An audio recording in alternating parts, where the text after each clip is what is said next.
سلام خدمت همراهان دوستان عزیز. امروز با طرز تهیه خورشت کاری در خدمتتون هستیم. برای تهیه این خورشت بسیار لذیذ و خوشمزه به مرغ احتیاج داریم و میتونید مرغتون سینه مرغ باشه یا از هر قسمتی از مرغ که دوست داشته باشید میتونید استفاده کنید و اینکه ادویه‌جات هم آنچه که خودتون به ذائقتون خوش میاد میتونید استفاده کنید. پودر کاری هم در این غذا به عنوان ادویه استفاده میشه و از پودر گشنیز یا تخم گشنیز تازه من اینجا دارم، پوره گوجه و سیر رنده شده و زنجفیل، شیر نارگیل و این ادویه هایی هم که مشاهده میکنید، پودر سیر، پودر پیاز هستش، زردچوبه هستش، فلفل قرمز هستش. به این خورشت کاری میتونید اضافه بکنید. این هم از مواد اولیه‌مون. مرغامون رو به هر اندازه‌ای که خودتون دوست داشته باشین خرد میکنین و با پیازی که رنده شده و خیلی ریز هست یا نگینی خیلی ریز میذاریم که تفت بخوره. همونطور که خدمتتون عرض کردم، اگر با پیاز رنده شده و سیر تازه و پودر زنجفیل یا اینکه زنجفیل تازه مرغمون تفت بخوره خیلی خوشمزه تر میشه و لعاب این خورشت ما چون آب زیادی نداره به این وسیله لعاب خورشت ما خیلی زیاد و خوب میشه. با حرارت متوسط میذاریم این پیاز و زنجفیل تازه رنده شده و سیر رنده شده یه تفتی بخوره، یه مقداری سبک بشه چون نمیخوایم سرخ بشه. بعد مرغ‌ها رو که بهش اضافه بکنیم اون یه مقدار دیگه آب پیاز باعث میشه که هم بوی زخم مرغ ما گرفته بشه و در این حال تفت بخوره و خوب بریانی و سرخ بشه. میذاریم یه 2-3 دقیقه یه مقداری پیازا سبک بشه.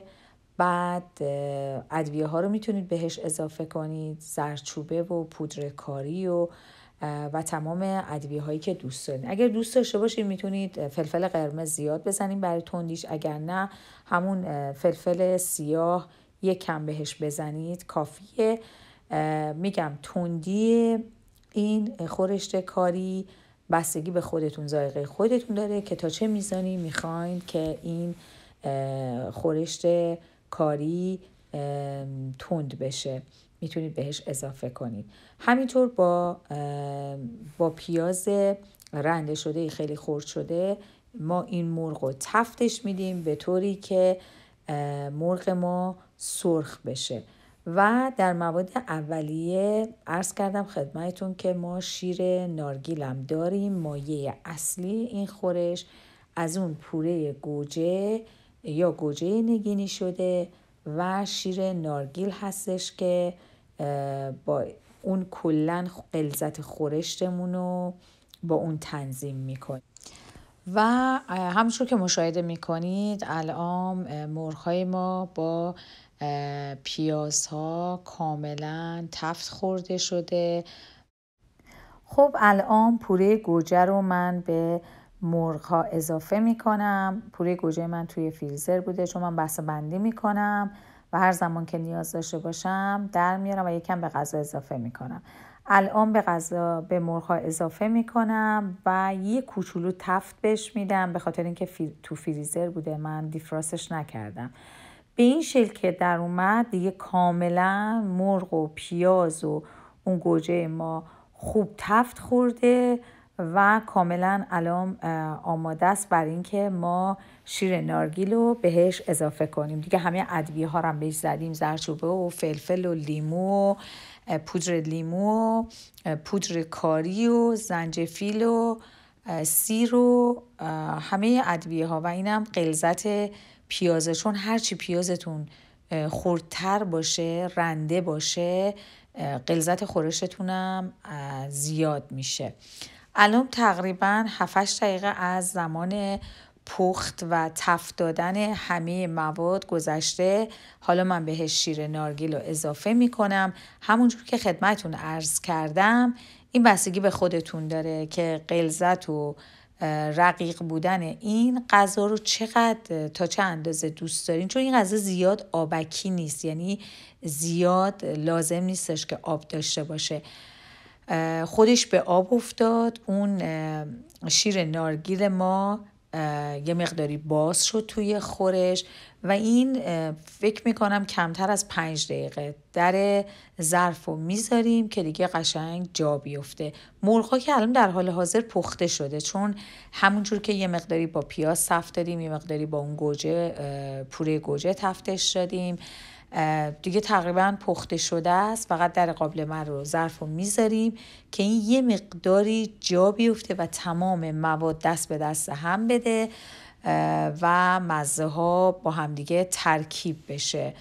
این خورش خیلی سریع آماده میشه. البته اگه با سینه مرغ باشه و تیکای مرغ ما کوچیک باشه زمان پخت زیر 20 دقیقه هستش به نظر من، با حرارت متوسط. و اینم غلظت خورشت ما هستش. همونطور که مشاهده میکنید خیلی خورشت خوشمزه و جا افتاده و در زمان خیلی کمی هم آماده میشه و اینم دیگه محصول نهایی ما هستش.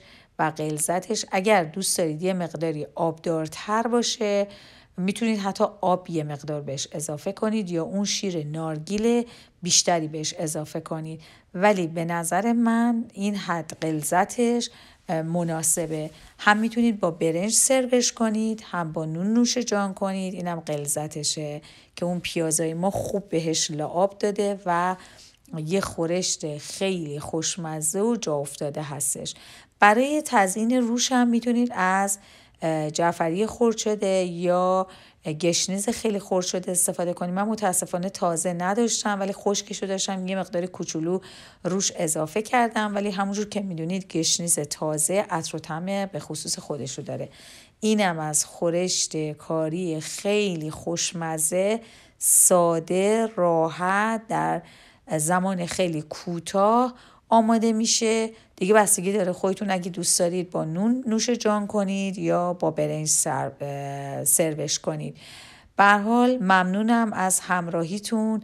اینم غلظت خورشت ما هستش که بهتون نشون میدم. ممنونم از اینکه تا پایان این ویدیو همراه من بودید. خیلی ممنون میشم از اینکه برای من در کامنت نظرات و پیشنهادات خودتون رو بنویسید. ممنون از اینکه تا پایان این ویدیو همراه ما بودین. تا یک برنامه دیگه همگی شما رو به خدای مهربون و بزرگ میسپارم. خدا نگهدارتون باشه.